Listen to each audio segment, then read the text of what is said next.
brought to you by Bajaj Freedom.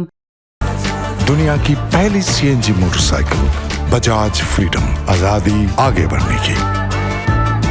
Bihar में चल रही एसआईआर प्रक्रिया को लेकर सुप्रीम कोर्ट में सुनवाई चल रही है।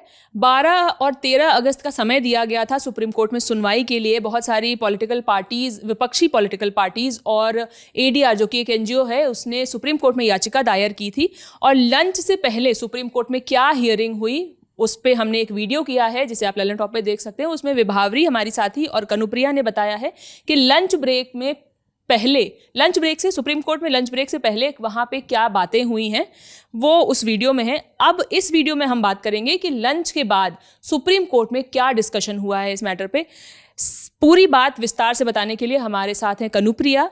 बताइए कनुप्रिया, क्या हुआ, क्या बातें हुई सुप्रीम कोर्ट में? जी, तो हमने लंच ब्रेक से पहले बताया था कि सीनियर वकील अभिषेक मनु सिंघवी इस बात पर जिरह कर रहे थे याचिकाकर्ताओं की तरफ से। और अब लंच ब्रेक के बाद सीनियर वकील गोपाल शंकर नारायणन ने अपने तरफ से अपने पक्ष की बातें रखी हैं, वो याचिकाकर्ताओं की तरफ से हैं।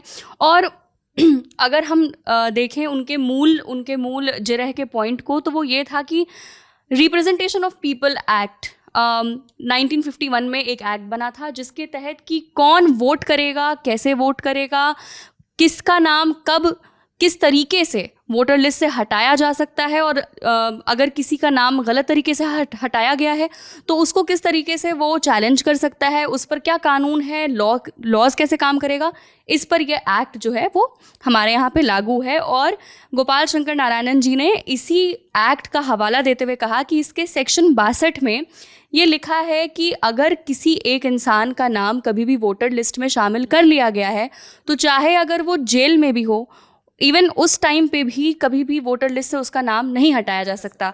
मैं उनका कहा गया एग्जैक्टली वो यहाँ पे पढ़ना चाहूँगी। वो कहते हैं कि आप इस कानून को देखें, सेक्शन 62 को देखें, और इस कानून में साफ लिखा है कि जो व्यक्ति वोटर लिस्ट में दर्ज है उसे वोट देने का अधिकार है जब तक इस कानून में ख़ास तौर पर कोई अपवाद या एक्सेप्शन न दिया गया हो।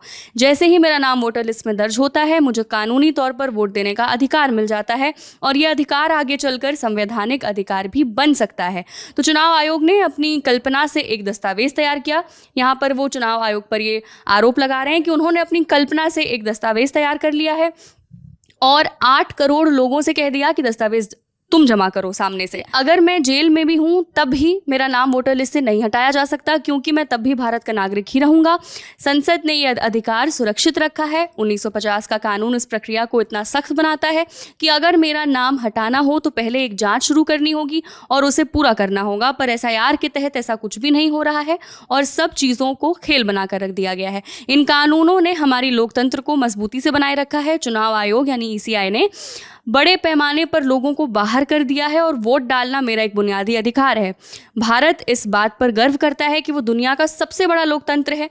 तो क्या इसी तरह उसका संरक्षक हमारे साथ खिलवाड़ करेगा? आखिर चुनाव आयोग को ये अधिकार, परमिशन किसने दिया?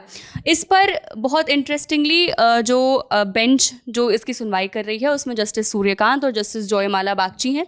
जस्टिस जॉयमाला बागची इस पे ये कहते हैं कि एक जो एक्सेप्शन दिया हुआ है जिसमें कि वो उस चीज़ को इस तरीके से देखना चाह रहे थे कि ईसीआई के पास कहीं ना कहीं ये ताकत हो सकती है कि कभी कभी वो इस तरीके के स्पेशल इंटेंसिव रिविजन को करवा सके, और जिस पर आगे की सारी बहस जो है वो हुई है। कनुप्रिया, आप बता रही थी कि इस पूरी जिरह के दौरान सीनियर एडवोकेट प्रशांत भूषण भी मौजूद थे, तो उन्होंने क्या कुछ कहा है वो भी बताइए हमारे दर्शकों को। प्रशांत भूषण ने बेसिकली गोपाल कृष्णन के बाद अपना जिरह स्टार्ट किया और उन्होंने सीधे सीधे ये सवाल उठाया है कि 8 करोड़ मतदाताओं का जिनका नाम हटाया गया है वो 2 जिलों में 10.6% और 12.6% मतदाताओं को बीएलओज ने नॉट रिकमेंडेड बता दिया, और कुछ बूथों में ये संख्या 90% से भी ज़्यादा है। अब नॉट रिकमेंडेड का मतलब ये है कि उनका नाम हटा लिया गया है और उसका कारण भी वहाँ पे मेंशन नहीं है। उन्होंने ये एक डेटा बताया कि 40% ऐसे लोग हैं बिहार में जिनके पास मैट्रिकुलेशन का सर्टिफिकेट है, लेकिन 50% से ज़्यादा ऐसे लोग हैं जिनके पास की 11 लिस्टेड डॉक्यूमेंट्स जो कि आप दिखा सकते हैं अपना वोटर आईडी अप्रूव करवाने के लिए, उनमें से एक भी उनके पास डॉक्यूमेंट नहीं है। और उन्होंने एक और बहुत इम्पॉर्टेंट बात बोली कि मान लें कि अगर 10% को ये नोटिस देना है तो एक विधानसभा क्षेत्र में 30,000 लोगों को 20 दिन में सुनना होगा। मतलब कि जिन लोगों का नाम नॉट रिकमेंडेड में आ रहा है, अगर उनकी संख्या देखी जाए तो उसमें से अगर हम 10% को भी ले लेना तो हर एक कॉन्स्टिट्यूएंसी में ऐसे 30,000 लोग होंगे जिनका नाम नहीं है। और वो ये कह रहे हैं कि अब 20 दिन में, क्योंकि वर्किंग डेज अब सिर्फ 20 बचे हैं चुनाव से पहले, तो उस 20 दिन में आप इतने भारी संख्या के लोगों का ये पूरा रिवीजन आप किस तरीके से कर पाएंगे। और अगर आपने कर भी दिया, उसके बाद जिन लोगों का नाम छूट जा रहा है, तो आप जानते होंगे कि SIR के मामले में ECI ने बोला है कि अगर किसी का नाम छूट रहा है तो हम कंप्लेंट्स भी सुनेंगे, हम 2 लेवल्स पे कंप्लेंट सुनेंगे। इन सब के बीच प्रशांत किशोर ने ये भी बताया कि ऐसा एक घर है जहाँ पे कि 240 लोगों का रहना बताया जा रहा है। मतलब 240 लोग हैं और घर का पता एक है, जिस पर जस्टिस जॉयमाला बागची ने भी शॉक्ड हो गए कि भाई ऐसा कैसे हो सकता है कि 240 लोग एक ही पते पर रह रहे हैं। अब प्रशांत भूषण का ये कहना है कि याचिकाकर्ताओं की तरफ से जो केस लड़ रहे हैं कि अगर ये लिस्ट निकल जाती है, अगर ये पूरी की पूरी रिवीजन हो जाती है, तो जिन लोगों का नाम छूटा है उन लोगों के पास कंप्लेंट करने का टाइम कब बचेगा। और इसके तहत अगर वो कंप्लेंट नहीं कर पाए तो पूरी की पूरी गड़बड़ लिस्ट जो है वो सामने चली जाएगी। और एक और उन्होंने बहुत ज़रूरी सवाल उठाया कि जो ड्राफ्ट रोल सबसे पहले निकाला गया था 1 अगस्त को, वो ड्राफ्ट रोल निकाला गया और कुछ ही दिन के बाद उस ड्राफ्ट रोल को वापस भी जो पब्लिश था उसको हटा लिया गया। तो लोग अब देख नहीं सकते हैं कि कितने लोग हैं, कौन लोग हैं जिनका नाम उस लिस्ट में शामिल है। उनका कारण भी जो है वहाँ पे नहीं लिखा गया है कि किस वजह से उनको उस लिस्ट से निकाला गया है।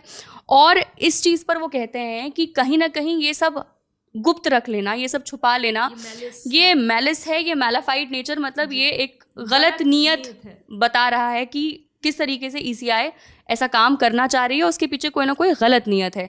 और इन सब को सुनने के बाद जो एक बात बोली है जस्टिस ने, वो ये कि हम अब जो है आधे घंटे कम से कम और कल याचिकाकर्ताओं की ही बात सुनेंगे, क्योंकि अभी भी कुछ ऐसी बातें हैं जो रह गई हैं बतानी।